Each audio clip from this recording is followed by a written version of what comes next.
Welcome, traveler time and seeker sleep. The year is, well, somewhere around 1800 BCE in the fertile heart of Mesopotamia, a place wedged, as historians love to say, between two very famous rivers, the Tigris and the Euphrates. The land is dusty, the bricks are sun-baked, and the donkeys, oh, the donkeys bray endlessly. You can almost hear them now. A gentle hee-haw, echoing down mud-brick alleyways as the last light of the Mesopotamian sun flickers off the ziggurat in the distance. And here, in this city called Babylon, people live lives that are both surprisingly ordinary and surprisingly spicy. But before we embark on this impossibly slow and sleep-inducing tale, let me pause, as is a custom of bedtime history, to say, before you get comfortable, take a moment to like the video and subscribe if you sincerely like the video. And feel free to post your location and what time it is for you in the comment section. Now, dim the lights, fluff the pillows, and let's ease into this journey together. Life in Babylon, in painfully slow detail. Picture this. The city of Babylon wasn't always the world-conquering capital it later became. Back in the early 2nd millennium BC, it was more like a large town. Mud brick houses lined narrow streets. Each home had an open courtyard where families cooked, argued, and occasionally plotted romantic escapades. The air was thick with the scent of clay ovens baking barley bread, goats chewing endlessly on reeds, and neighbors quietly judging each other's laundry. The people of Babylon rose with the sun because electric lamps were, tragically, still several thousand years away. Work began early. Farmers trudged into fields to coax grain out of the dry soil, merchants hauled goods through the gates, and scribes sat cross-legged with damp clay tablets, sighing heavily as they pressed wedge after wedge of cuneiform into place. But behind this veneer of dust and routine was a society that thought about sex a lot. Sex wasn't just recreation. It was religion, economy, family, and law all rolled into one. And unlike your modern tax code, Babylonians actually carved sex into law codes with the same enthusiasm they used for property disputes. Now, before we get into the juicy or perhaps not so juicy details, we must first very slowly set the scene. The cityscape of Babylon. Imagine approaching Babylon on a hot day. The walls are high, made of baked brick, gleaming in the sunlight. Beyond them, you might catch the smell of roasting onions, fresh dates, and possibly the not-so-fresh aroma of an open sewer. Life was dense here. People packed close together, sharing space with goats, chickens, and the occasional escaped pig. In the center of it all loomed the ziggurat, a great step temple rising like a giant layer cake of mud brick. Priests bustled around it, carrying incense, chanting hymns, and occasionally looking very serious about matters of fertility. Every corner of Babylonian life was touched by religion, and religion itself was soaked, one might even say drenched, in themes of fertility, reproduction, and intimacy, the goddess of love and war. At the center of Babylon's pantheon of gods was Ishtar, known earlier as Inanna, a goddess of love, sex, fertility, but also confusingly of war. Imagine praying for romance and accidentally getting battle instead. That was the Ishtar package. Babylonians believed Ishtar's passions shaped the natural world. Crops grew because of fertility. rivers swelled, cattle reproduced, and yes, even humans thrive because of her cosmic influence. To honor her, rituals often involved acts that blurred the line between devotion and desire. And this, dear listener, is where Babylon's reputation begins to perk up. Sacred marriage. Perhaps the most famous and often misunderstood ritual of Babylonian life was the so-called sacred marriage.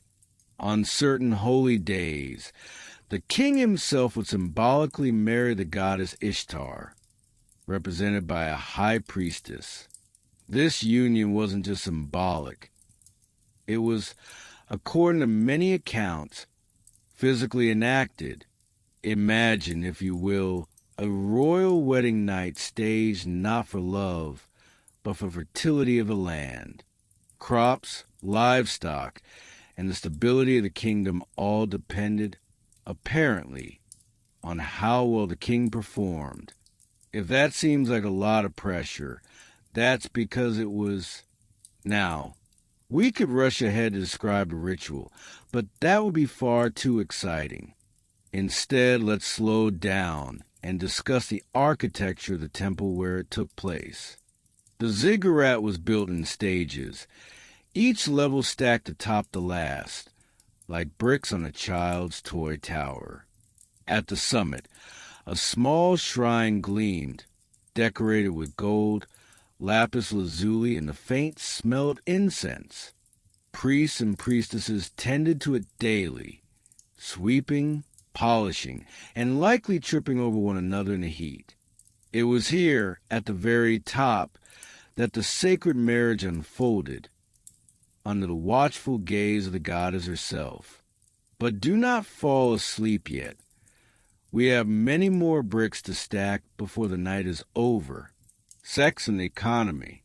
Babylonians didn't just spiritualize sex. They also monetized it. Prostitution was a recognized, and in many cases respected, profession. In fact, temples often included women, and sometimes men, who served as sacred prostitutes, offering their bodies as acts of devotion to Ishtar. These individuals weren't seen as immoral, but as channels of divine energy. And in the bustling taverns of Babylon, where beer was thick enough to chew, other forms of prostitution thrived as well. These were less sacred, more transactional, but no less important to the city's economy. Archaeologists have found record of payments, contracts, and even disputes settled in clay, proving that Babylonian intimacy was as bureaucratic as it was passionate. A pause for sleepiness. But before we wander further into the honey-soaked labyrinth of Babylonian desire, let us pause here. Because what is a bedtime story if not intentionally drawn out? Take a deep breath. Imagine the slow grinding of a scribe's stylus into clay.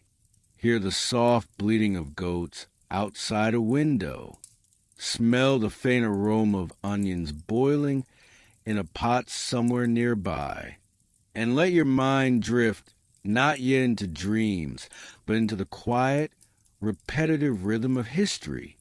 Because tonight, we begin not just a story, but a saga. A saga of passion, devotion, law, scandal, and beer thicker than soup. This, my sleepy listener, is a tale of the wild sex lives of the ancient Babylonians. And we are only just beginning. Of gods and groans, Babylonian religion and sex, the heart of Babylonian life, was not its markets, nor its walls, nor even its beer. No, it was religion. And religion, in ancient Babylon, was not some stiff, cold, stone thing. It was warm, sweaty, unpredictable, and often very, very intimate. You see, for Babylonians, sex was not only a pastime. It was not only a duty to one's family. It was also a direct channel to the gods themselves. Yes, while modern people might light candles, burn incense, or whisper prayers, a Babylonian might simply have sex, and consider that devotion. So tonight, we drift slowly, oh so slowly, into the temples, shrines, and myths of ancient Babylon, where the line between worship and pleasure was thinner than the edge of a clay tablet, the pantheon of desire. To understand the wildness of Babylonian intimacy, we must first, and this is very important, list their gods. Slowly, one by one, the Babylonians, inheriting from the Sumerians before them, worship a host of deities. Each had their own quirks, domains, and divine responsibilities. And many of them, somehow, had their fingers, figuratively speaking, in the pie of human sexuality. At the top stood Ishtar, the goddess of love, the goddess of sex, the goddess of fertility, but also, confusingly, the goddess of war and destruction. Imagine Tinder, but also a battlefield. That was Ishtar. She was passionate, fiery, and terrifying. In myths, she seduced kings, warriors, and even gods themselves. She gave freely her affection, and then, just as freely, unleashed her wrath when displeased. Take, for example, her relationship with the hero Gilgamesh. She offered herself to him, promising riches and glory if he became her lover. Gilgamesh, in an act of what some might call bravery and others might call foolishness, declined. He listed, in painful detail, the fates of her former lovers. A shepherd turned into a wolf, a gardener turned into a mole, a horse cursed with endless hardship. Ishtar was not amused. She stormed to the heavens and demanded that her father send down the bull of heaven to punish Gilgamesh. That, dear listener, is what we might call a bad breakup. So what do we learn? Ishtar was a goddess you want to keep on your good side. Worship her, adore her, yes, but always remember, she loved passionately, but punished passionately too. And then there was Tammuz, the shepherd god, often seen as her lover. His story was a cycle of love, death, and rebirth. Each year, Tammuz died and descended to the underworld, leaving Ishtar mourning. Each year, he returned, and fertility came back to the land. Their union was not just myth, but ritual. And rituals, as we shall see, involved people, flesh and blood Babylonians, playing out divine romance with startling dedication. Sacred marriage, a union of king and goddess. Perhaps the most famous ritual in Babylon was the sacred marriage, or what scholars call the Hieros Gamos. Picture it, the New Year festival. Crowds fill the streets, music hums in the air, oil lamps flicker against mud brick walls. And at the top of the ziggurat, in a private chamber, the king of Babylon takes the hand of the high priestess of Ishtar. Together, they enact the marriage of god and goddess. This was no small affair. The fertility of the land itself was thought to hang in the balance. Crops, livestock, and the health of the people all depended on this ritual union. And while some debate remains about whether the act was literal or symbolic, most agree that, yes, intimacy was very likely part of the performance. Now, you might think this sounds rather exciting, but let's slow it down. Let's talk about the bed. The ritual bed, according to some records, was laid out with fine linens, perhaps wool, perhaps imported cloths. Oils and perfumes would have been placed nearby, the faint scent of cedarwood wafting through the chamber. Lamps flickered, casting shadows that danced lazily across the plaster walls. Outside, the crowd waited, chanting hymns, their voices rising like the hum of bees. The king, sweating in the heat, approached. The priestess, adorned in jewelry of lapis lazuli and gold, awaited him. And in that dim room, surrounded by silence and expectation, the fate of the kingdom rested on what was, essentially, a state-sponsored date night. Now, whether the act itself was witnessed by others or left entirely private, historians debate, but either way, the ritual mattered. It mattered to the people, to the crops, to the gods themselves. This was sex as cosmic duty. Sex not for pleasure alone, but for the very survival of society. And yet, even here, one cannot help but wonder. What if the king was tired? What if the priestess had a headache? What if, in that crucial moment, Babylon's fate wobbled? These are the questions history leaves to our imagination. Everyday devotion and intimacy. But not all religious sex was so lofty. For ordinary Babylonians, intimacy often blended with worship in smaller, subtler ways. In the temples of Ishtar, some women and men served as sacred prostitutes. These individuals were not shamed, but honored. To lie with them was to lie with the goddess herself, to receive her blessing through the body of her servant. Payment was not so much a transaction as a donation, an offering to the temple and the divine. Foreign visitors, like the Greek historian Herodotus, wrote at length about this practice. According to him, every Babylonian woman, once in her life, had to visit the Temple of Ishtar and offer herself to a stranger as a form of sacred duty. Scholars today doubt whether this was truly universal. Herodotus, after all, was known for stretching the truth. But even if exaggerated, the idea reveals how deeply intertwined sexuality and worship were in Babylonian thought. And beyond the temple walls, fertility rituals abounded. Farmers might scatter seeds while invoking Ishtar's blessing. Couples hoping for children might offer cakes, incense, or even more intimate acts of devotion at shrines. For Babylonians, reproduction was divine, and the body was a temple in itself. A pause for boring tangent. Temple bricks. Now, before this tale drifts too far into the realm of passion, let's pause and talk about bricks. Babylonian temples, you see, were built of mud brick, thousands upon thousands of bricks, each sun-dried, each stacked carefully by hand. A large ziggurat might contain millions of bricks, and every single one of them had to be carried, lifted, and laid in place under the hot Mesopotamian sun. Imagine, if you will, the workers, sweating, grumbling, wiping dust from their brows. Imagine the long rows of drying bricks, laid out in the open air, slowly hardening as donkeys shuffled past. Imagine, dear listener, the endless monotony of stacking brick after brick after brick.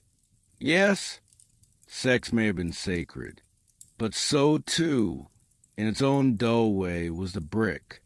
For without bricks, there could be no temple, and without the temple, no sacred marriage, no rituals, no divine unions. And that, dear listener, is why we must always appreciate bricks. Ishtar's dual nature, love and wrath. Returning now to our goddess of groans, let us reflect on her contradictions. Ishtar was a goddess of love, yes, but she was also the goddess of war. To the Babylonians, there was no contradiction in this. Love could be fierce, desire could be destructive, passion could build up or tear down. In prayers, worshippers begged for her favor, but also feared her anger. To love Ishtar was to risk everything. She could grant fertility and abundance, but she could also strike down armies and withhold her blessings. This duality mirrored human intimacy itself. Beautiful, pleasurable, life-giving, but also messy, painful, even dangerous. For the Babylonians, sex was not just recreation. It was cosmic, risky, and tied to forces beyond their control. Closing yawns. So, as you sink deeper into your pillow, let this image settle. A people who saw every embrace, every kiss, every whispered word in the dark not only as human, but as divine. A people who built entire temples to honor intimacy, who carved love poems into clay, who believed that passion could feed fields and heal kingdoms. And yet, they also saw the danger.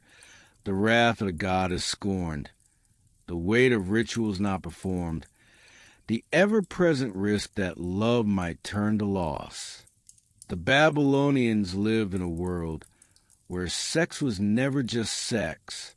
It was worship, duty, law, and myth all entwined together, like reeds woven into a basket. And as the lamps flicker low and your eyes grow heavy, remember, the gods themselves were watching, whispering, and perhaps laughing as mortals went about their sacred groans.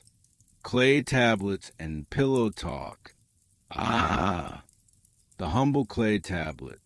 If Babylonian sex lives had a diary, this was it.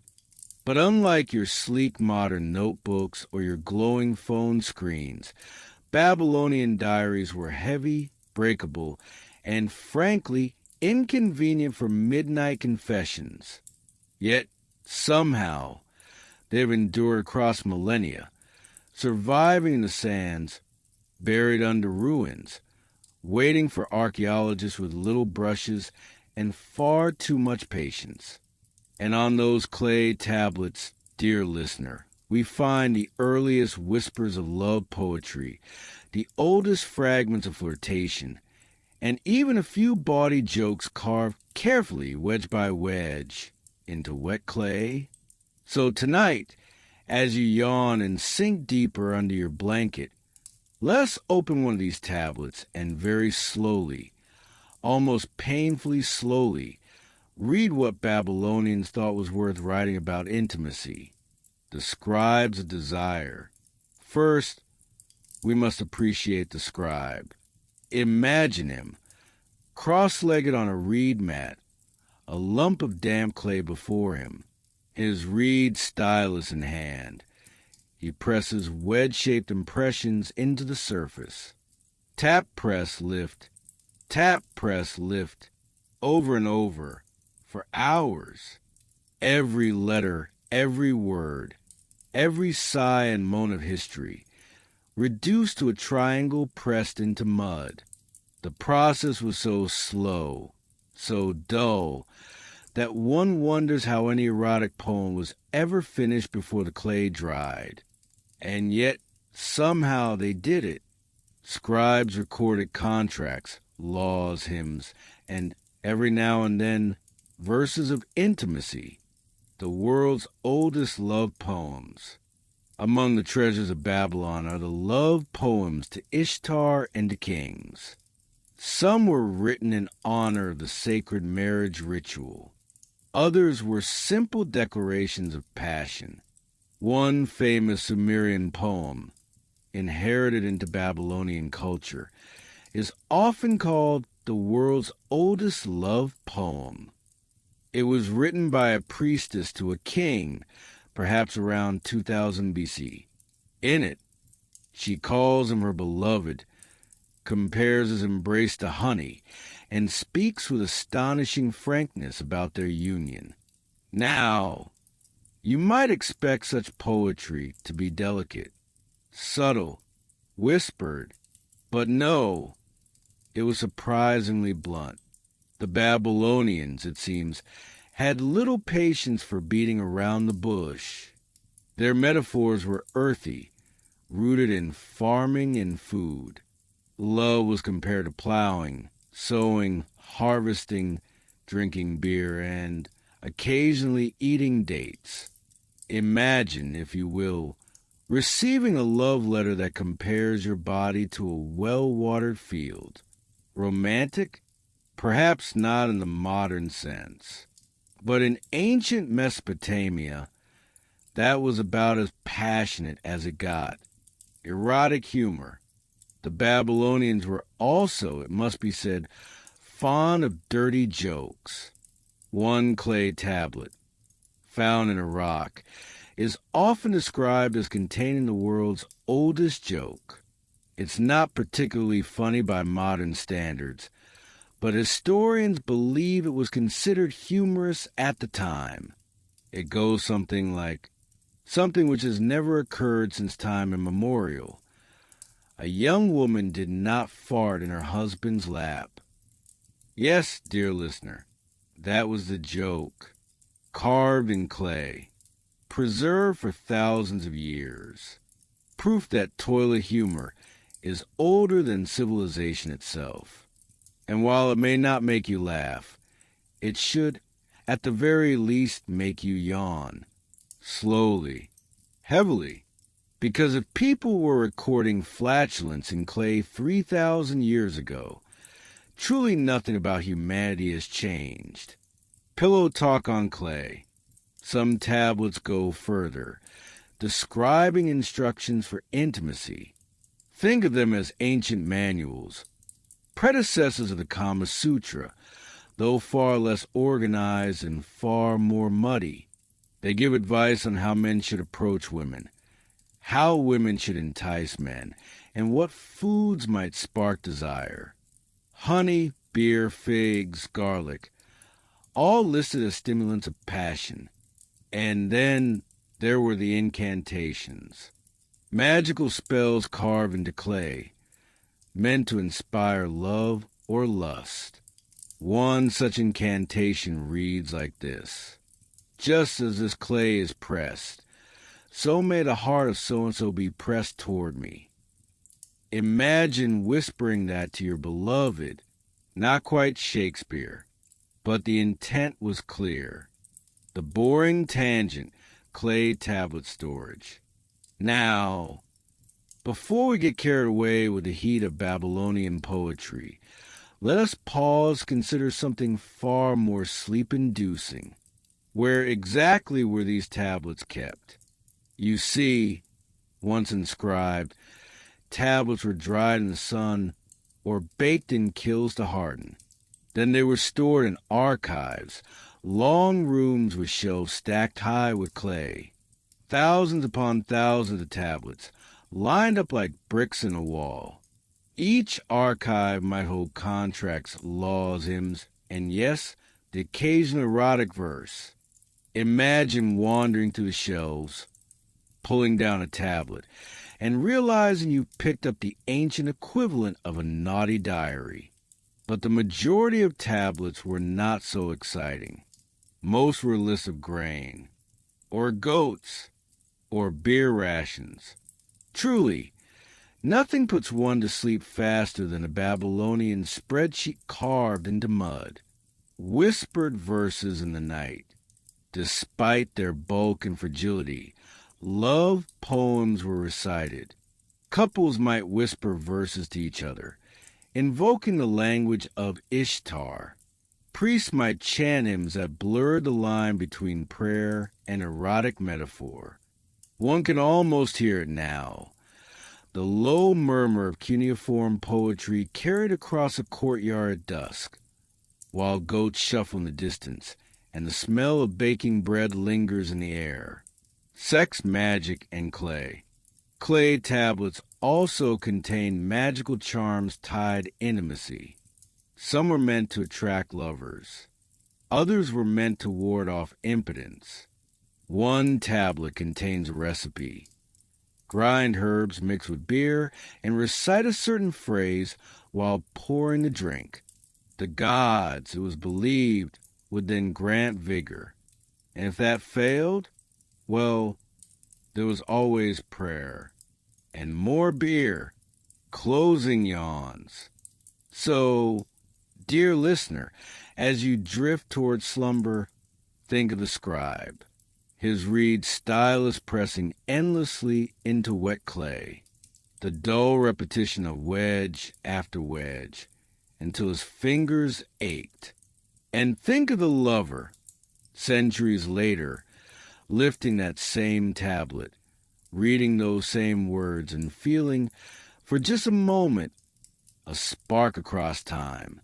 For in Babylon, even the most intimate of whispers could be immortalized in mud.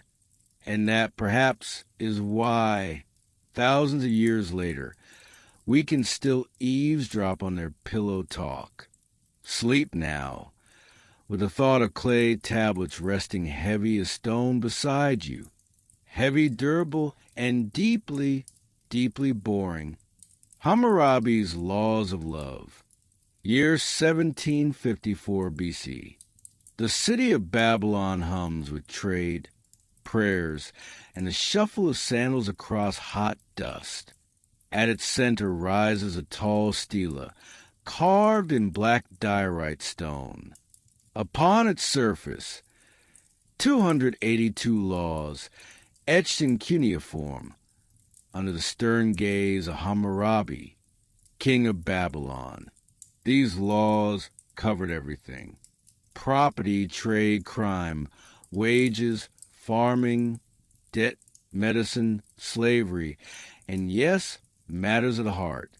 And so tonight, on the glow of your dim light, we explore the slow, strangely intimate world of Babylonian love law. Hammurabi, the lawgiver. Before diving into the laws themselves, let us picture Hammurabi. He was not just a king, but a lawgiver, determined to unify his people under one set of rules. In his own words, these laws were meant to bring about the rule of righteousness, so that the strong may not oppress the weak. But of course, laws about sex and marriage crept in, because in Babylon, intimacy was not just personal. It was political, it was economic, it was divine. Marriage as contract. In Babylon, marriage was less about romance and more about paperwork. When a man wished to marry, he paid a bride price to the family of the woman. The families agreed, contracts were drawn, and the union was sealed. Love might blossom afterward, but law came first. The contract spelled out rights, duties, and conditions. It was, in many ways, a business deal. And Hammurabi's code made sure nobody forgot it.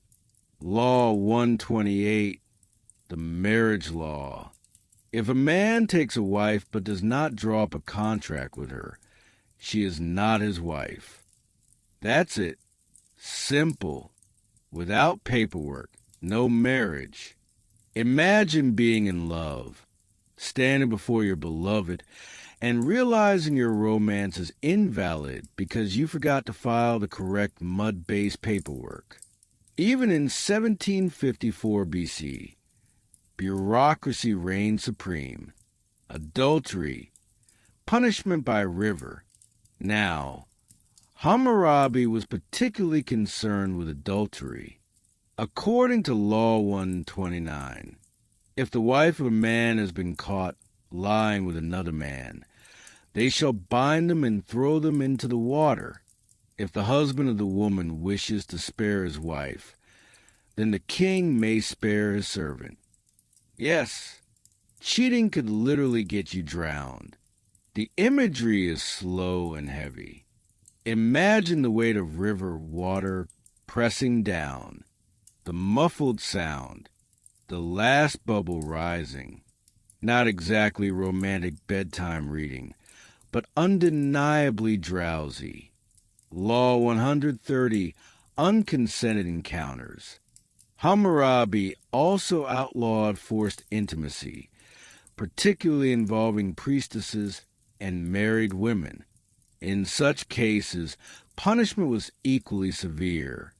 The law made it clear consent mattered, at least for women of certain social classes. Here, again, law intersects with morality, culture, and divine order. Divorce, muddy but legal. Babylonian men could divorce their wives, but they had to follow procedure. If a man divorced a woman without cause, he had to return her dowry and pay compensation. If she had borne him children, she could remain in his house and be supported. On the other hand, if the woman was deemed frivolous or neglectful, he could send her away with little more than her dowry. The laws are long, repetitive, and filled with clauses, perfect for bedtime. Reading them aloud is like chanting a lullaby of legalese. Law 138, Dowry Protection. If a man wishes to divorce a wife who has not borne him children, he shall give her money equal to her bride price, and restore to her the dowry she brought from her father's house. Slow, detailed, and not exactly dripping with romance. But imagine the sigh of relief for a woman leaving an unhappy marriage, knowing at least she had her father's goats to fall back on. Love, law, and class. It is important, dear listener, to note that Hammurabi's laws applied differently depending on social class. An Awilu upper-class man and his wife were judged more strictly. A Muskanu, commoner, faced lighter punishments. A slave had still different rules. This tiered system meant that intimacy was not just about desire, but about where you stood in society. Love was stratified, just like taxes. The boring tangent, court procedures. And here I must pause, because what good is a bedtime story without a tangent into ancient court proceedings? Trials in Babylon often involved ordeals. If guilt could not be proven, the accused might be thrown into a river. If they survived, the gods were deemed to spare them, and they were innocent. Imagine an ancient marriage trial, where guilt or innocence in a love affair was tested not by witnesses, but by whether you could swim. Slow, heavy, almost absurd, but effective in its own way. Prostitution and law. Hammurabi's code also touched on sex work. Temple prostitutes were under the protection of Ishtar, the goddess of love and war. Ordinary prostitutes existed too, and laws ensured they had some recognition. For example, if a man fathered children with a prostitute, the children had limited inheritance rights. Not much, but something. This legal acknowledgement shows how deeply intertwined sexuality, law, and daily life were in Babylon. Inheritance and love, perhaps the dullest, most sleep-inducing section of all inheritance laws. If a man had children with multiple women, Hammurabi's code carefully spelled out who got what. Sons by a first wife, sons by a second wife, even sons by a slave woman, all had rights distributed by law. The details stretch on like a slow drizzle of sand through an hourglass. Precise, heavy, repetitive, and, if read aloud at bedtime, almost guaranteed to lull you into sleep. Closing yawns. So, dear listener, as we close the law book tonight, remember this. For the Babylonians, love was not free-floating passion. It was regulated, recorded, and etched into stone. Hammurabi wanted order in his kingdom, even in the bedroom. So as you close your eyes, think of that great stone stela standing tall under the Mesopotamian sun. Its laws etched forever. Its rules both severe and strangely tender. And among them, the ancient reminder that love, marriage, and intimacy were never beyond the reach of law. Now drift slowly, like a clay tablet sinking into river mud. Heavy, inevitable, eternal. Sleep well. The Temples of Ishtar. Picture the city of Babylon. The year is somewhere around 1800 BC. The air is thick with dust, incense, and the constant sound of sandals against stone. Rising above the city is the Grand Ziggurat, a step pyramid pointing toward the heavens. But nearby stands another building, less tall, less imposing, yet equally important. A temple of Ishtar, goddess of love, fertility, and war. Inside these walls, worship was offered not through silence and prayer alone, but through rituals that bound together desire and divinity.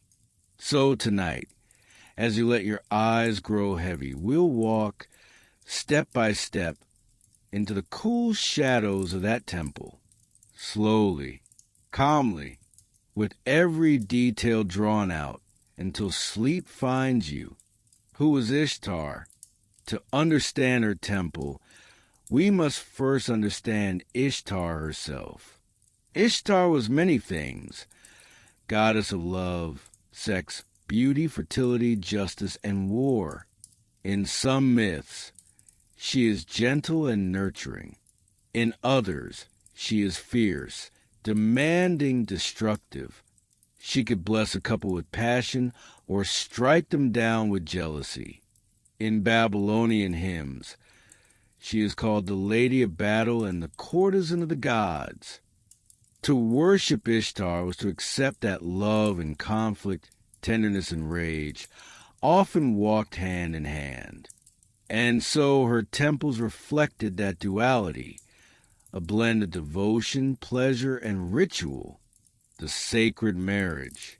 Perhaps the most famous ritual tied to Ishtar was the sacred marriage, Hieros Gamos. Once a year, during the New Year festival, the king of Babylon would symbolically marry Ishtar. Of course, the goddess herself did not descend from heaven.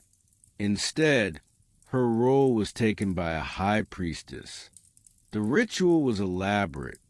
The king would enter the temple, offerings would be given, prayers would be spoken, and then, in the innermost chamber, union would take place between king and priestess. This was not merely personal. It was political. By joining with Ishtar, the king was seen as blessed with fertility, strength, and divine legitimacy. The fields would prosper, the people would thrive, the city would flourish. Imagine, dear listener, a whole kingdom's harvest depending on one night of ceremonial intimacy. That is the weight of ritual. Temple priestesses, the women who served in Ishtar's temples, were not ordinary. They were priestesses, known by various titles, depending on their role. Some were sacred musicians. Some poured wine. Others were said to embody the goddess herself during rites. And then there were the priestesses connected with sacred sexuality. This is where history grows complicated. For centuries, travelers like Herodotus wrote that Babylonian women engaged in ritual sex at the temple, that every woman, at least once in her life, had to lie with a stranger as an offering to the goddess. But modern scholars debate this. Some say Herodotus exaggerated or misunderstood. Others believe the practice may have existed, but only among certain classes or priestesses. What is clear is this: sex and worship were not separate. In the world of Babylon, desire was a pathway to the divine. Boring tangent, temple architecture. Before we wander further into the rituals, let's pause, yes, pause, and talk about the architecture of these temples. Most temples in Babylon were built around courtyards. High mud brick walls surrounded open spaces. Rooms lined the edges, leading inward toward the central sanctuary. The floors were packed clay. The walls were plastered and whitewashed. Incense burners filled the air with smoke. And in the deepest chamber stood the statue of the goddess herself, often adorned in fine clothing and jewelry. It was there, before that statue, that rituals unfolded. Now, is this architectural detail thrilling? Perhaps not. But as you let your eyelids droop, imagine yourself walking across the cool clay floor, the smell of frankincense in your nostrils, the dull hum of chanting in your ears. Step, step, yawn, step, hymns of Ishtar. The worship of Ishtar was accompanied by music and poetry. Priests and priestesses sang hymns describing her beauty, her power, and her passion. Some verses are startlingly sensual. They compare her to a fertile garden, a flowing river, or a field heavy with grain. Others praise her as a warrior, clad in armor, leading armies to victory. This duality, love and war, pleasure and pain, was central to her worship. To pray to Ishtar was to embrace both ecstasy and danger. And so the hymns, sung slowly, would echo through the temple halls. Did ritual sex exist? Now we return to the debated question. Did ritual sex truly happen in Ishtar's temples? Herodotus, the Greek historian writing centuries later, claimed that Babylonian women were required to sit in the Temple of Ishtar, whom he called Melita, and wait until a stranger tossed a coin into her lap. Once this happened, the woman was obliged to go with him, and the act was considered sacred. This story, repeated through centuries, painted Babylon as a city of ritualized promiscuity. But archaeologists, poring over clay tablets, have found little direct evidence. Instead, they find contract hymns and administrative texts. Some scholars suggest that Herodotus confused voluntary temple prostitution with a mandatory civic duty. Others argue that he was misled entirely. What we can say with certainty is this. The temples of Ishtar were places where sex, love, and the divine were deeply intertwined, though the details may never be fully clear. Magic and ritual. Temples were also places of magic. Love spells were inscribed on tablets and left as offerings. Charms and amulets were blessed by priests to ensure fertility. Couples came seeking blessings for children. Men came seeking remedy for impotence. Women came seeking affection from distant husbands. One common charm involved figurines, small clay statues representing a couple. These would be blessed and buried beneath the floor of the temple, symbolizing union. Others involved oils and perfumes, believed to awaken desire. Even if ritual sex did not occur on the grand scale Herodotus imagined, the temple was undeniably a space where the sacred and the sensual intertwined. The role of the king. Do not forget, dear listener, the central figure of Babylonian religion, the king. His participation in the sacred marriage was not a personal indulgence, but a duty.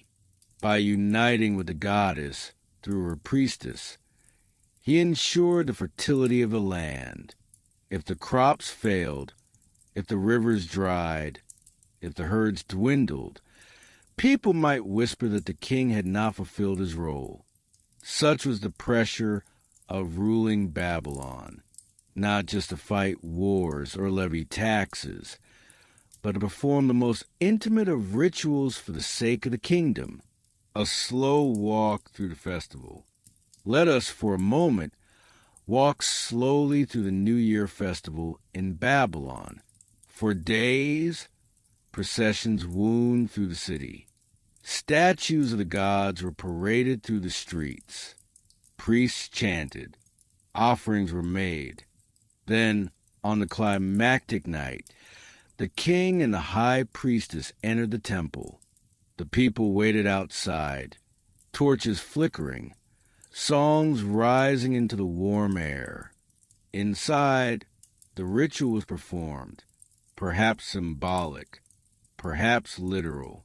We do not know for certain.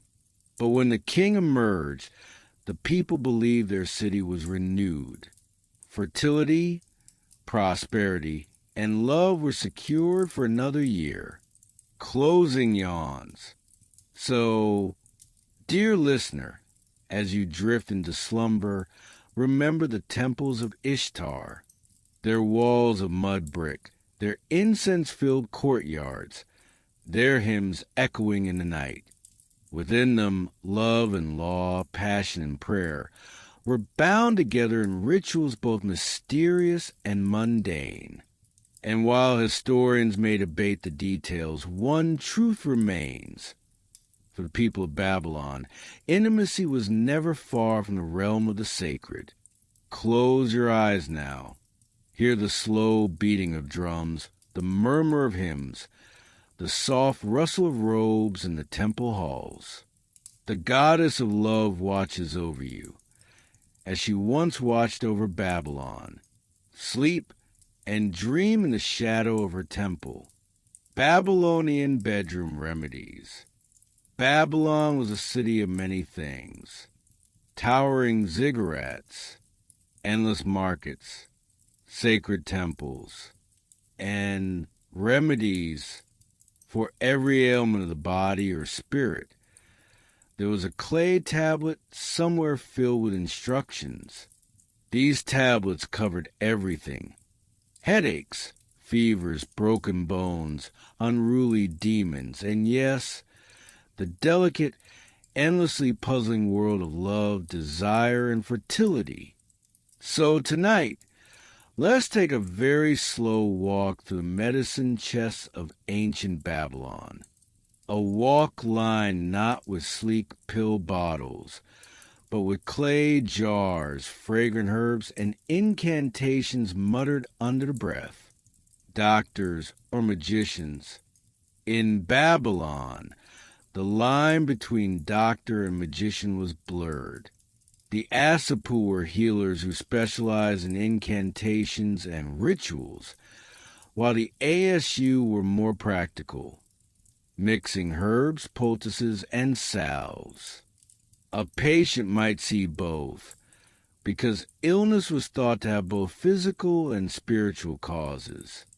So if your love life was lacking spark or your fertility was in question, you might find yourself consulting both kinds of healers. One with a basket of herbs, the other with a list of spells, love potions, and desire. Many remedies were designed to arouse passion or inspire affection.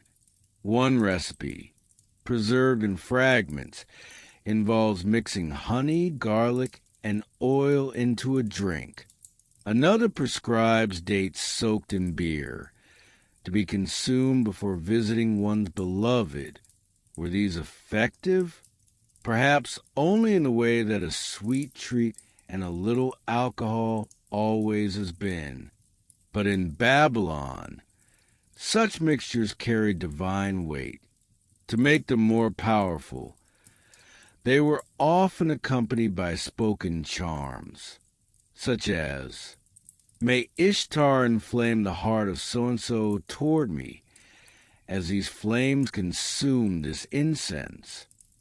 Imagine drinking garlic oil while your partner mutters poetry about fire. Not exactly candlelit romance, but in its own way, sincere. Fertility charms. Fertility was a constant concern. Children meant security, inheritance, and divine favor. So Babylonian remedies for barrenness or impotence were numerous and occasionally bizarre. Some examples: amulets shaped like genitals, worn discreetly under clothing. Herbal poultices applied to the body, often mixed with animal fats. Prayers to Ishtar and Shamash, chanted at sunrise. Ritual figurines, buried on the bed to invite conception. And then there were remedies involving animals. One tablet suggests grinding the horn of a stag into powder and drinking it in wine to cure impotence. Another prescribes placing fish liver near the bed as a charm for fertility. The smell alone, one imagines, was enough to end the evening early. The boring tangent, Babylonian pharmacology. Now, let us pause for a moment, yes, pause, to consider the larger field of Babylonian pharmacology. Their materia medica included over 250 plants, such as juniper, licorice, mint, and myrrh, 120 minerals, including salts, clays, and stones, animal products, milk, fat, blood, bile, horns, hooves. Tablets list these ingredients in meticulous detail, often without much explanation. Take this herb, boil it, drink it. Simple, repetitive, strangely hypnotic. Imagine sitting with a scribe as he drones on, listing ingredients one by one, while you nod slowly, eyelids heavy. That is the true medicine, not the herbs, but the boredom. Incantations for intimacy. Some remedies were purely magical. One charm reads, "Just as this knot is tied, so let the heart of so-and-so be bound to me." Another, "As these two wax figures melt together in the fire, so may we melt into each other." These incantations were whispered as candles burned, knots were tied, or figurines pressed together. Slow, repetitive, a ritual not unlike a lullaby. Remedies for rejection. But what if love was not returned? The Babylonians had remedies for heartbreak too. Clay tablets suggest prayers to ease sorrow, as well as purifications with water. Some recommend reciting laments to the gods, acknowledging that the heart's pain was as real as any wound. In one incantation, the rejected lover calls upon Ishtar to turn my sorrow into strength, my longing into peace. It is touching in its way, proof that even 4,000 years ago, people sought ways to mend broken hearts. Awkward remedies. Some remedies were, frankly, awkward. One tablet suggests that to cure impotence, a man should rub a mixture of onion juice and beer on his body. Another prescribes smearing date syrup in places I will politely leave to your imagination. These sticky, pungent concoctions may not have helped much, but they certainly left an impression. And once again, the true effect may have been psychological. Belief in the power of the remedy may have mattered more than the remedy itself. A visit to the healer. Let us imagine, slowly, what it might have been like to visit a healer in Babylon for such a problem. You enter a small mud brick house. Shelves are lined with clay jars. The air smells of herbs and smoke. The healer listens as you explain your troubles. He nods, mutters a prayer, and begins mixing. A pinch of this, a spoon of that. He chants an incantation as he stirs. Then he hands you a small cup of something dark, oily, and unappealing. You drink. The taste is bitter, but you hope the gods are listening. And maybe, just maybe, they are closing yawns. So, dear listener, as you drift towards sleep, think of the Babylonians with their jars of herbs and bowls of beer. Think of the incantations whispered at night, the amulets hidden under pillows, the charms buried beneath beds. Love and desire, to them, were not just emotions. They were conditions to be treated, ailments to be remedied, blessings to be invoked. Close your eyes now. Hear the slow grinding of herbs, the faint murmur of spells, the crackle of oil in a clay lamp, and drift as they once drifted between hope, faith, and the healing power of sleep. The gods in the bedroom. In Babylon, the gods were never far from the bedchamber. They watched, they judged, they blessed, and sometimes they participated. For the Babylonians, intimacy was not simply human.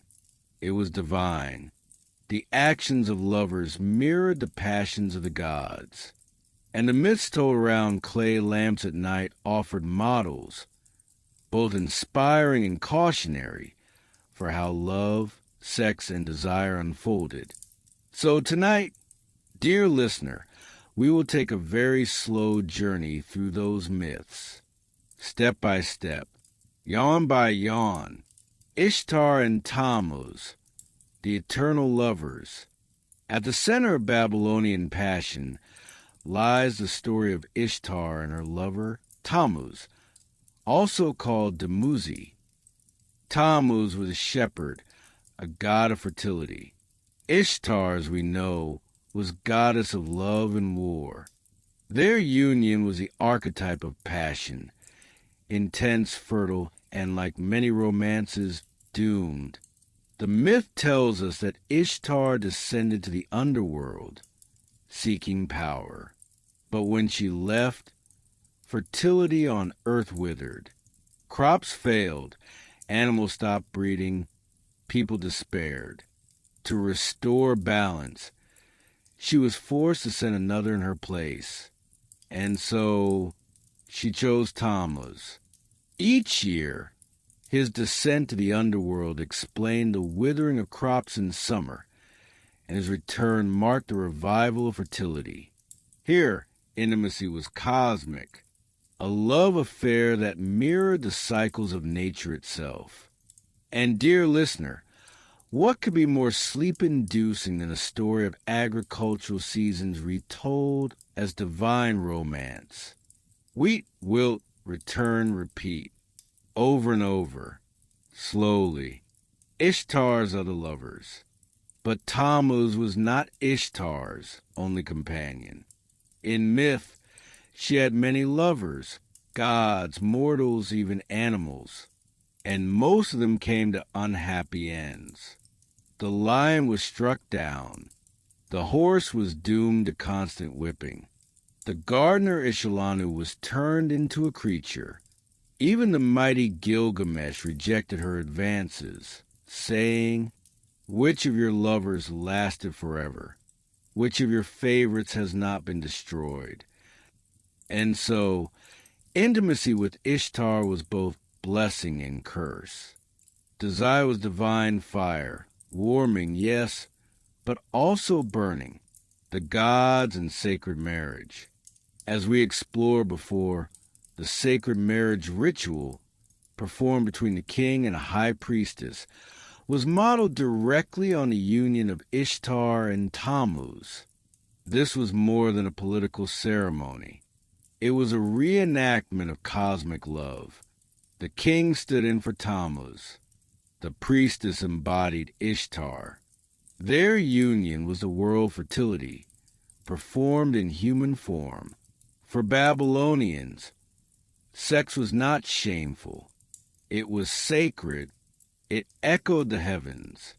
Shamash, the sun god. Not all gods were so passionate. Shamash, the sun god, played a quieter role in matters of intimacy. As judge of the world, Shamash was often invoked in marriage contracts, oaths of fidelity, and divorce settlements. His light symbolized truth, justice, and honesty between partners.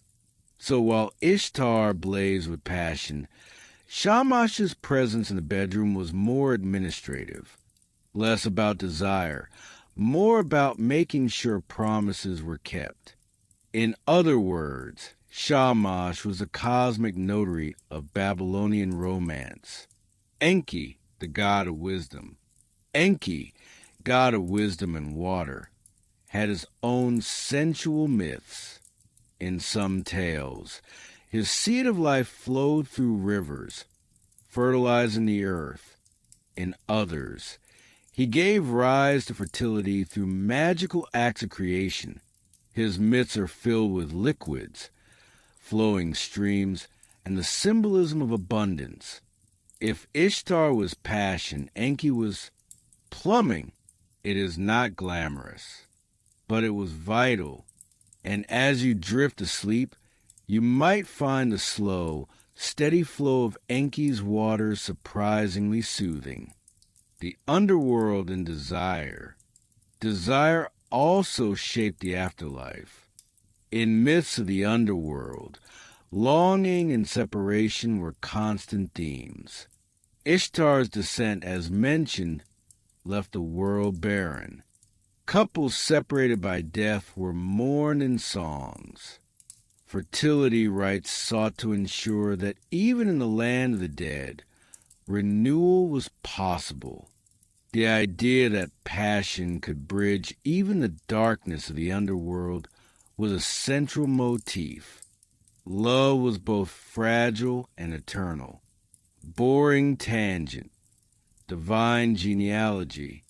Now let us pause, yes, pause, to consider the genealogies of these gods. Because no Babylonian myth is complete without a long, winding list of family relations. Ishtar was linked to Inanna, her Sumerian counterpart. She was daughter of Sin, the moon god, sister of Shamash, the sun, granddaughter of Enlil, great-granddaughter of Anu, the sky god. Each connection tied her to another layer of myth, another set of rituals. It is complex, repetitive, and if read aloud, almost guaranteed to induce yawns. Lessons from the gods. What did these divine romances teach Babylonians about human intimacy? They taught that passion was powerful, but dangerous. That fertility depended on divine favor. That love was not merely personal, but cosmic. And above all, they taught that intimacy was sacred. To unite with another was to echo the gods themselves. Closing yawns. So, dear listener, as your eyelids grow heavy, think of Babylon's gods in their chambers. Ishtar, fierce and radiant, surrounded by lovers doomed to fade. Tammuz, the gentle shepherd, descending each year into darkness. Shamash, watching like the eternal judge. Enki, his waters flowing steadily across the earth. Their myths were more than stories. They were reflections of how Babylonians understood themselves, their bodies, their desires, their place in the grand, slow rhythm of life and death. Close your eyes now. Hear the murmur of hymns, the echo of prayers, the slow cosmic heartbeat of divine passion. And sleep as the Babylonians once slept under the watchful eyes of their gods. Love letters on clay. Clay, that was the foundation of Mesopotamian civilization. Houses were built from clay bricks. Gods were represented in clay figurines. And most importantly for us tonight, feelings were written in clay tablets. Yes, dear listener, imagine trying to write a love letter not with a pen, not with a quill, not even with ink, but by pressing a wedge-shaped reed stylus into a wet lump of mud. Romance in Babylon was both heartfelt and heavy. Love poems, the first pillow talk in history. Among the dusty archives of archaeology, some of the oldest surviving love poems in the world come from Mesopotamia. One famous tablet, over 4,000 years old, contains what can only be described as a wedding song. It was likely performed by a bride to her groom during a ritual or ceremony. It reads, in essence, "Bridegroom, dear to my heart, goodly is your beauty, honey sweet. Lion, dear to my heart, goodly is your beauty, honey sweet." The words are repetitive, tender, and just a little bit awkward, exactly like most wedding speeches today. Babylonians were not shy about comparing love to honey. Honey was rare, precious, and sticky, a perfect metaphor for romance, though perhaps not for bedtime sheets. Clay tablet compliments. Imagine being a young Babylonian man wanting to impress a woman. Today you might text, "You up?" In Babylon, you'd instead dictate to a scribe who would press symbols into clay for you. The message might arrive hours, days, or weeks later, carried by a servant, and the words might say something like, "May Shammah shine upon your doorway, and may Ishtar bless your body. Your fragrance is like cedar wood, your gaze like flowing water." Charming, poetic, and probably very, very heavy to deliver. Tangent, the weight of words. Let us pause here, because I promise you a boring tangent. The average Babylonian clay tablet was small enough to fit in one hand, perhaps 3 to 6 inches across. But larger ones, containing longer poems or legal contracts, could be the size of a dinner plate, weighing several pounds. Imagine carrying around several of these, like a stack of ancient iPads made of mud. Imagine dropping one on your foot. Imagine trying to slide one romantically under someone's door. This, dear listener, was Babylonian love. Literal weight to their words. Erotic poetry between the lines. Babylonians also wrote poetry that was less sweet and more direct.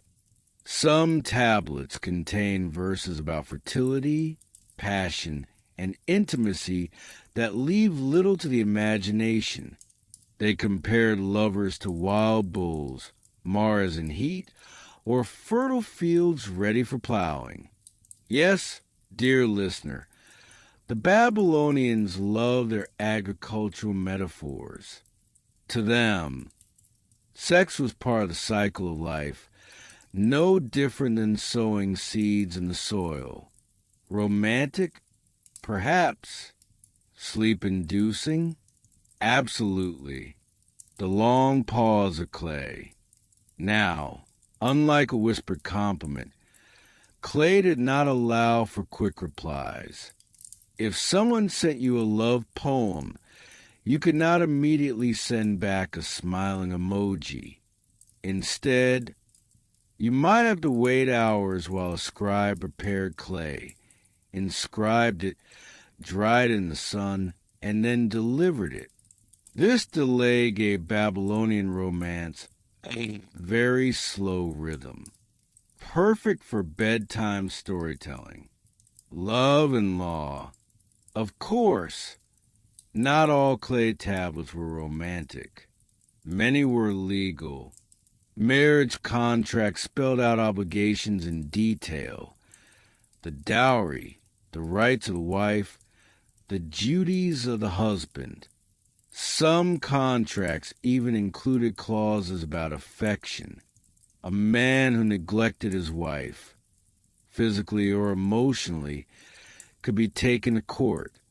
This might sound unromantic, but the Babylonians, love and law were intertwined. And there's perhaps nothing more sleep-inducing than the slow reading of ancient legal documents. Tangent, the scribe's life. Let us pause again to picture the scribe sitting cross-legged on a reed mat with a stylus in hand. Hours spent carving wedge after wedge, symbol after symbol, onto clay.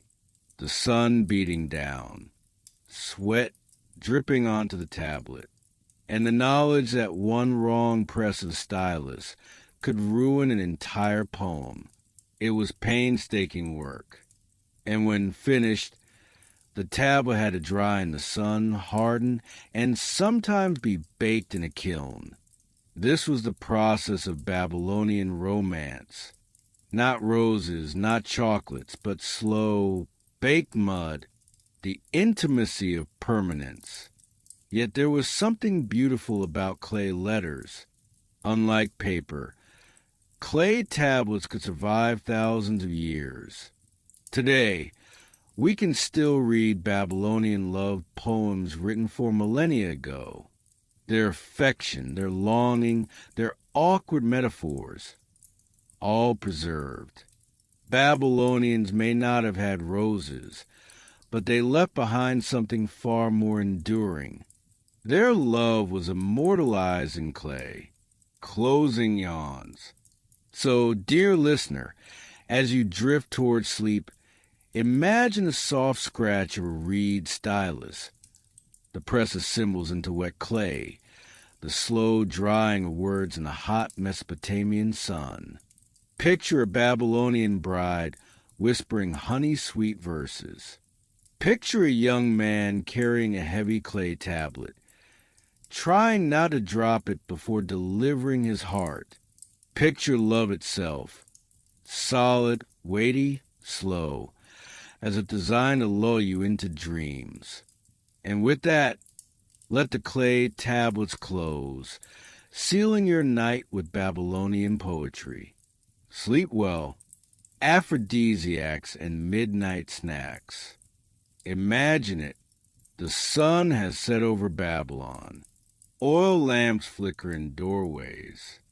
The Euphrates River reflects the stars. And on reed mats and clay tables, food is being laid out for evening feasts. For the Babylonians, meals were not just about filling the belly. They were about fertility, vitality, and, at times, seduction. Certain foods were thought to awaken desire, to strengthen the body, to ensure the continuation of life.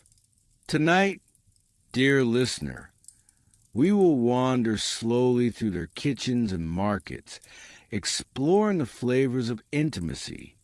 Dates, the sweet fruit of desire. Dates were everywhere in Babylon. They grew abundantly on tall palm trees, lining canals and fields.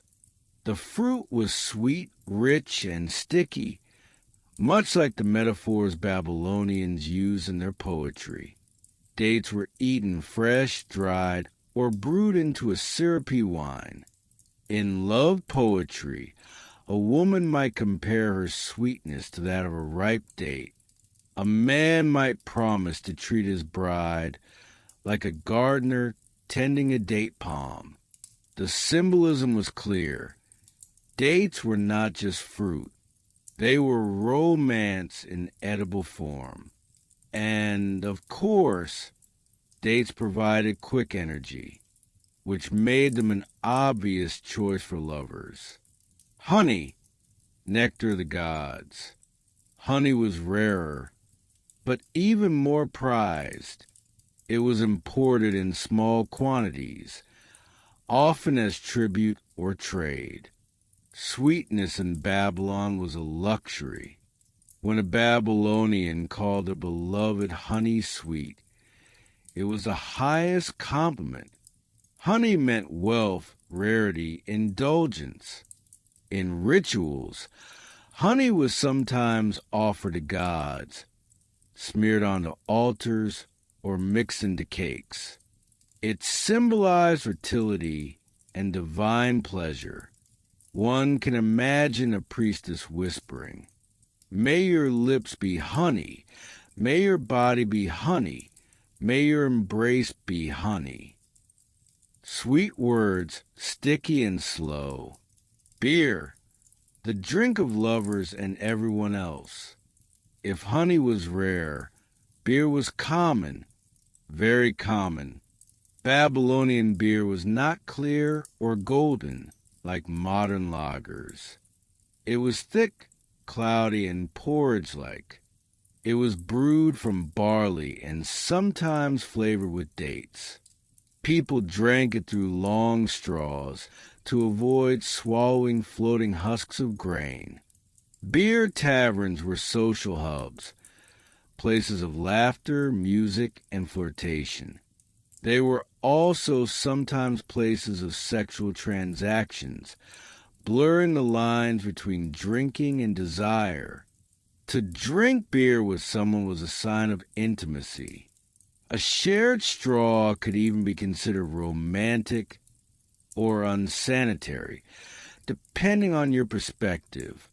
Tangent, brewing step by sleepy step. And now, dear listener, let us pause for a boring tangent. The step-by-step process of Babylonian brewing. First, barley was soaked in water until it sprouted. Then it was dried, ground into flour, and baked into loaves of bread.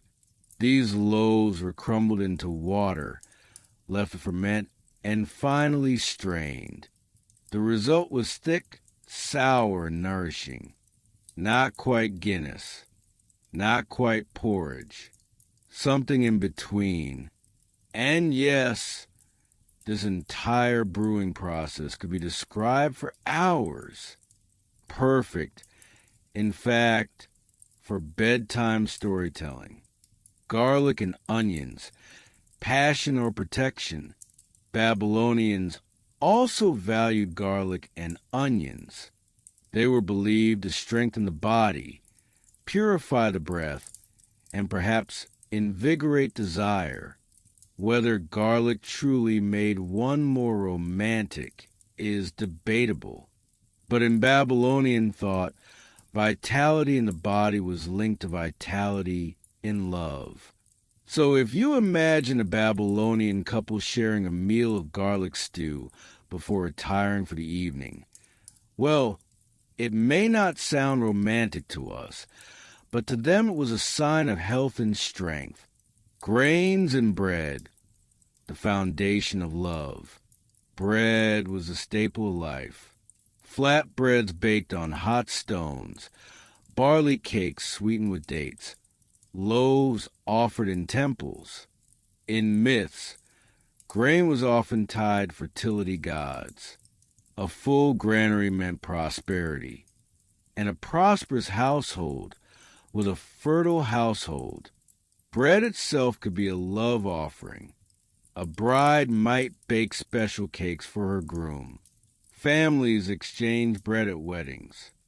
And so, in the most boring but essential sense, bread was an aphrodisiac, not because it excited passion, but because it kept people alive, well-fed, and ready for the duties of love.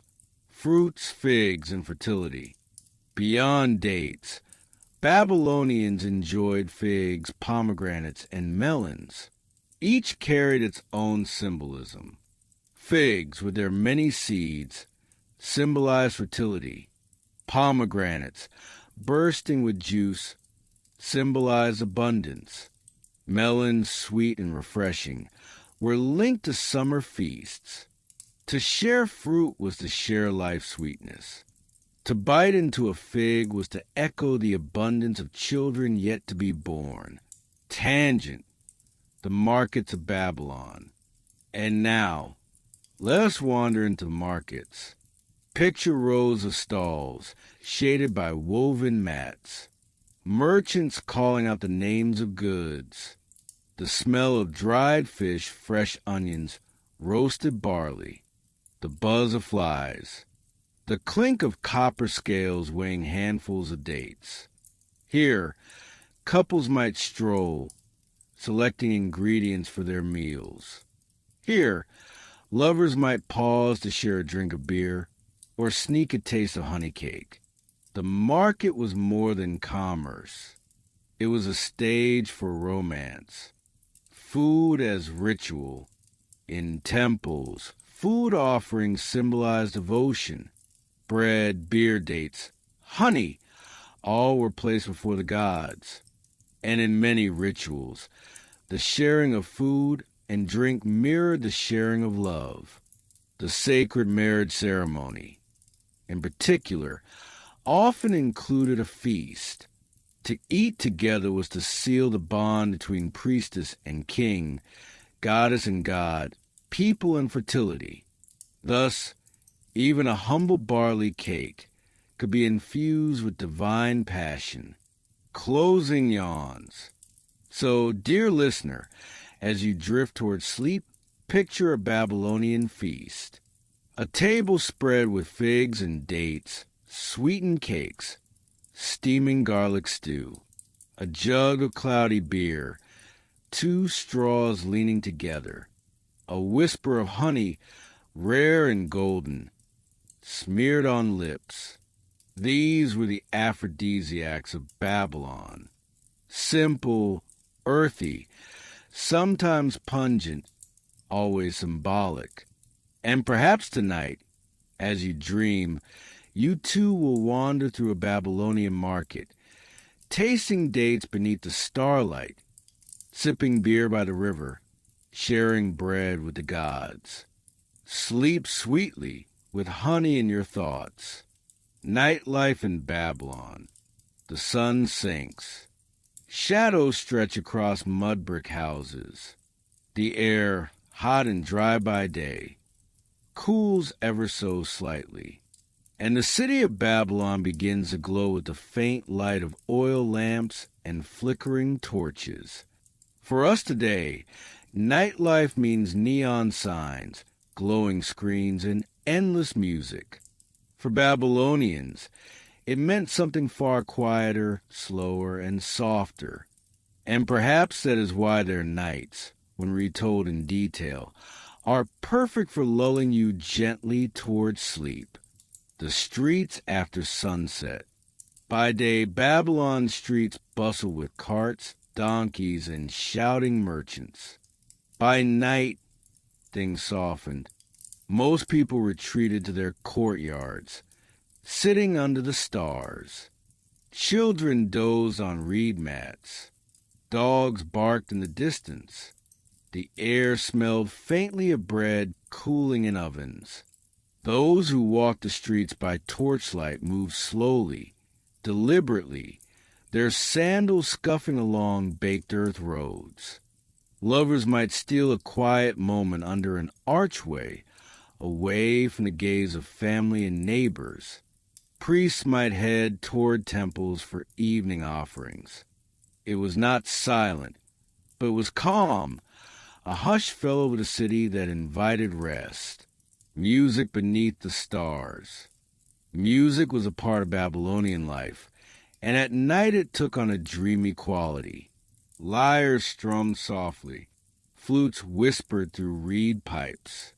Drums, sometimes beaten during festivals, echoed gently in the still air. In wealthier households, entertainers might play songs in courtyards while guests recline on low couches, sipping beer through straws.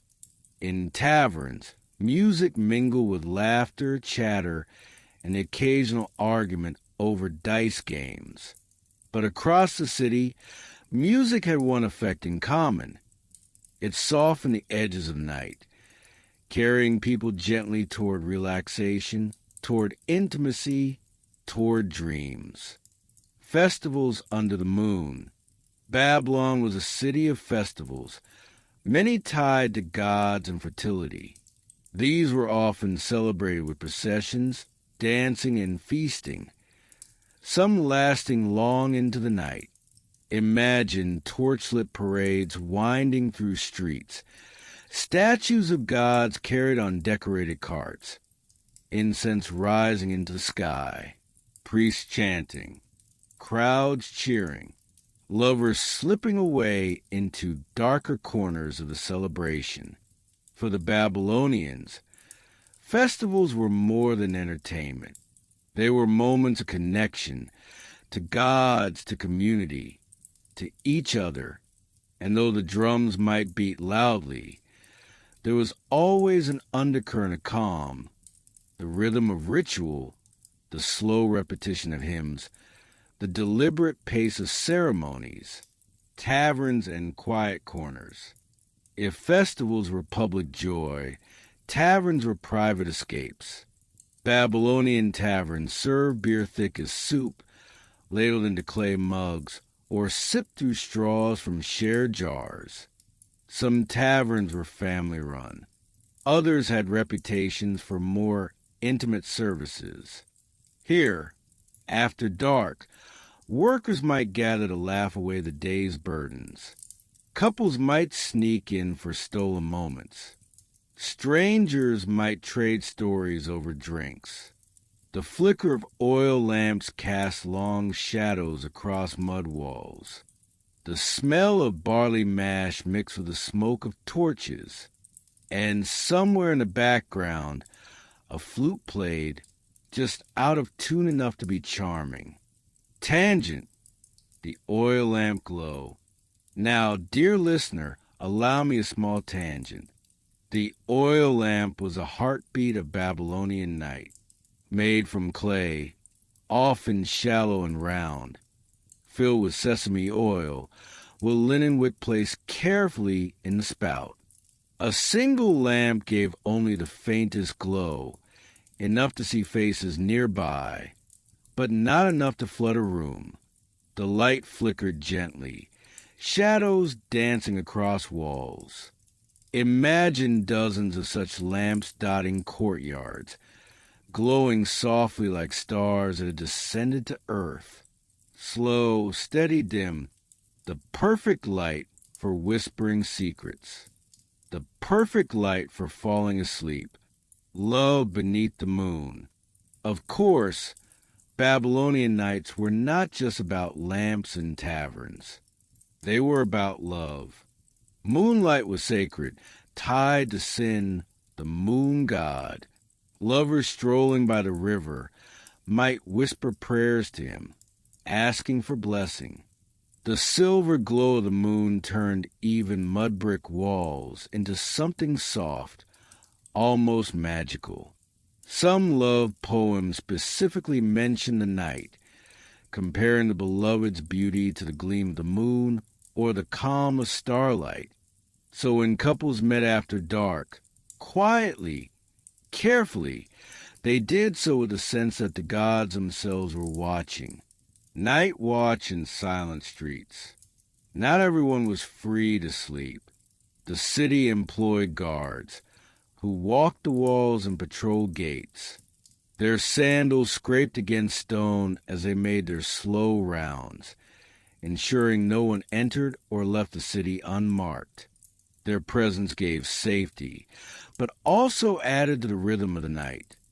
The steady, predictable passing of watchmen hour after hour. For a listener now, this rhythm is like a lullaby, steady footsteps echoing against stone, fading, returning, fading again. Tangent, the stars above Babylon. One cannot talk about Babylonian nights without looking upward. The Babylonians were master astronomers. They charted stars, tracked planets, and read omens in the heavens.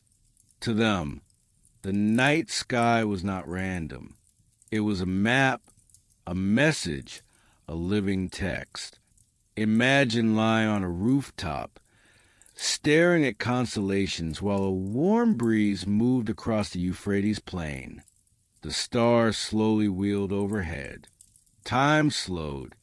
Thought slowed. Sleep beckoned. Babylonian priests recorded every movement of Venus, Mars, and Jupiter. To them, the heavens themselves are desires, moving in patterns of pursuit, union, and separation. And so, even the stars told stories of love. Closing yawns.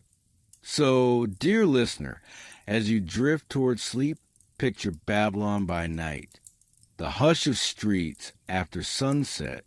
The faint glow of oil lamps in doorways. The strum of lyres in courtyards. The laughter in taverns. The silver moon watching lovers by the river. The stars wheeling slowly overhead. It was a nightlife both lively and calm, sacred and human. And though it has faded into history, tonight, in your dreams, you may walk those torchlit streets, sit beneath those flickering lamps, and drift as the Babylonians once did, into the calm embrace of the night. Sleep now, with starlight in your thoughts. Scandals, gossip, and clay tablet receipts. Babylon may have been a city of gods, kings, and monumental walls, but it was also a city of rumors. People whispered in markets. They muttered in taverns. They scratched quiet notes into clay tablets. And through these fragments, archaeologists today can piece together scandals that once made Babylon buzz. Tonight, dear listener, we will drift slowly through these tales. The scandals of nobles and queens, the petty quarrels of neighbors, the bureaucratic records that reveal more than they were meant to, the Queen's Affair, one of the juiciest or sleepiest tales from Mesopotamian lore, is that of queens accused of affairs.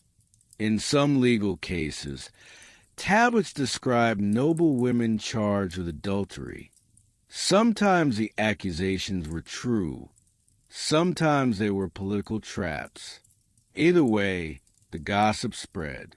Imagine it.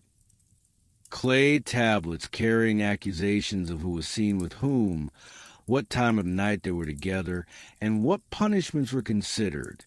It was like ancient Babylon's version of a scandal sheet, except instead of paparazzi photos, you had wedge marks pressed into mud, priests and temples. Even temples were not free of scandal. Priests accused of misusing offerings, of sneaking food or honey meant for the gods, or even of engaging in improper relationships. The tablets record these disputes in flat, unemotional language. But beneath the monotone words, you could almost hear the whispers. Did you hear what the high priest did with the offerings? Don't tell anyone, but the temple singer was seen after dark with the brewer's daughter. Gossip, even about the divine, never slept. Neighbors and everyday quarrels. Not all scandals involve nobles or priests. Many clay tablets preserve the arguments of everyday life. One tablet, for example, records a complaint that a neighbor's goats ate someone's barley field. Another mentions accusations of theft during a drinking party. Others hint at broken engagements, unpaid dowries, or whispered insults. In every case, someone carried the story to a scribe, and once it was written, it was permanent, the ancient equivalent of receipts. Tangent. Clay tablet bureaucracy. Now, dear listener, allow me to lull you with a tangent. Imagine how slow gossip traveled when every detail had to be inscribed in clay. Step 1. A scribe prepared the clay, dampening it until smooth. Step 2. The accuser dictated every word. Step 3. The scribe pressed wedge after wedge into the tablet. Step 4. The tablet was dried, hardened, and stored in an archive. By the time the scandal was officially recorded, the gossip might already be old news. Yet there it remained, preserved for millennia. There's perhaps nothing more boring and more comforting than the idea of gossip so slow it fossilized. Royal scandals. Kings, of course, were not immune.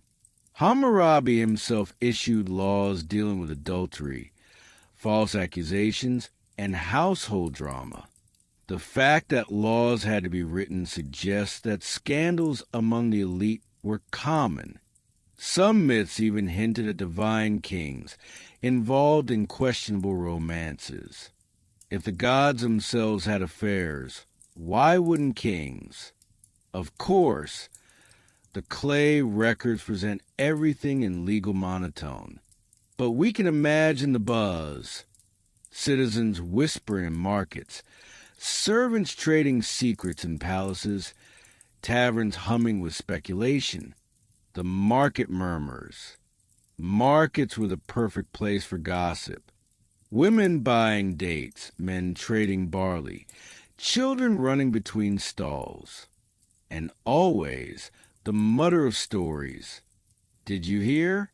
The brewer's wife is expecting, but not by the brewer. The scribe's son was seen in the temple at night. The governor's servant sold honey on the side. Imagine that. These whispers would ripple outward, traveling from stall to stall, street to street, until even the most powerful ears heard them. Tangent. Courtroom drama Babylonian style. Another tangent, if you allow it, when gossip escalated. It sometimes ended in court. Babylonian trials were slow affairs, held before elders or judges. Witnesses were called. Oaths were sworn in the name of Shamash, the sun god. The language of the tablets is repetitive, formulaic. If so-and-so is guilty, may Shamash judge. If so-and-so is innocent, may Shamash judge. The repetition itself, dear listener, is hypnotic, like a chant, like a lullaby of law, scandals that never fade. And so, scandal after scandal was pressed into clay. The juicy, the petty, the tragic, all hardened into mud, stored in archives and forgotten. Forgotten, that is, until archaeologists uncover them thousands of years later. Today, we read about who stole whose goat, who kissed whose wife, who misused temple honey. And though it may seem trivial, it connects us to the humanity of Babylon, because gossip never changes. Only the medium does. Closing yawns. So, dear listener, as your eyes grow heavy, picture the whispering streets of Babylon, neighbors leaning close to share secrets, priests muttering about each other's failings, servants trading palace rumors in hushed tones, merchants rolling their eyes at noble scandals, and somewhere a scribe sits patiently, pressing wedges into clay, turning fleeting whispers into permanent records. The gossip of Babylon is long gone, but tonight, in your dreams, you may hear it again, soft, sleepy murmurs echoing across time. Rest well with secrets safely kept, fading into the sands. And so, our long, yawning tale of Babylon draws to a close. You have listened to rituals of the gods. You have wandered through kitchens fragrant with barley and honey. You have sat in markets humming with whispers and you have drifted through temples echoing with prayers. Now, as the story softens, we leave Babylon behind, not in fire nor in conquest, but in a gentle haze, the kind that settles when memories become dreams, the stillness of ruins. Today, Babylon is a ruin in the desert. The Euphrates no longer carries fleets of boats heavy with grain. The ziggurats no longer ring with hymns. The streets are silent, and yet beneath the sand the city waits. Clay tablets lie sleeping in the soil, carrying every contract, every recipe, every scandal. The people are gone, but their words remain. Words pressed into clay, as permanent as dreams pressed into memory. Tangent, the weight of time. Let us pause, dear listener, to consider the weight of time. From the height of Babylon to this very moment in your quiet room, more than 4,000 years have passed. That is countless generations. Entire empires have risen and fallen. Yet the words of Babylonians, mundane and magnificent, remain. It is almost boringly poetic.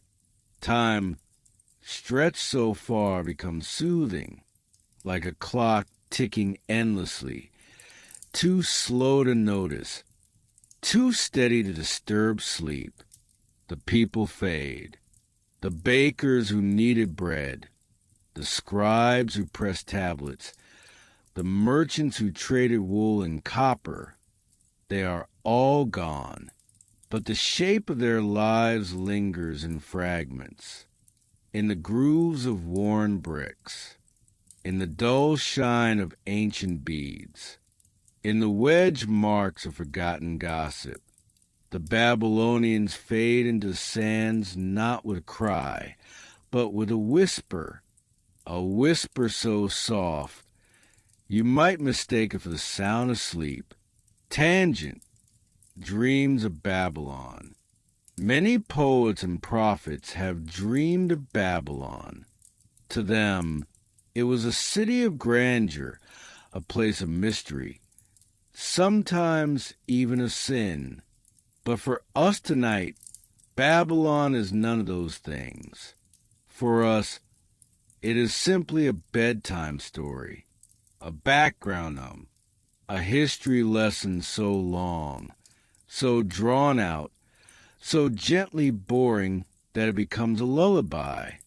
And what is history, if not the world's longest lullaby? The sands cover all. In the end, the sands came. They always do. They covered walls. They softened edges of bricks. They swallowed entire stories. And in time, Babylon disappeared beneath the desert's blanket. But that is not sad. It is peaceful. The sands are not an eraser. They are a quilt. They tuck Babylon in, allowing it to rest. The city sleeps now, just as you are about to, closing yawns. So, dear listener, let your eyelids fall heavy. Let your thoughts drift like caravans crossing the desert. Babylon is far behind us now. Its temples, its markets, its scandals, its feasts, all fading into a soft, golden haze.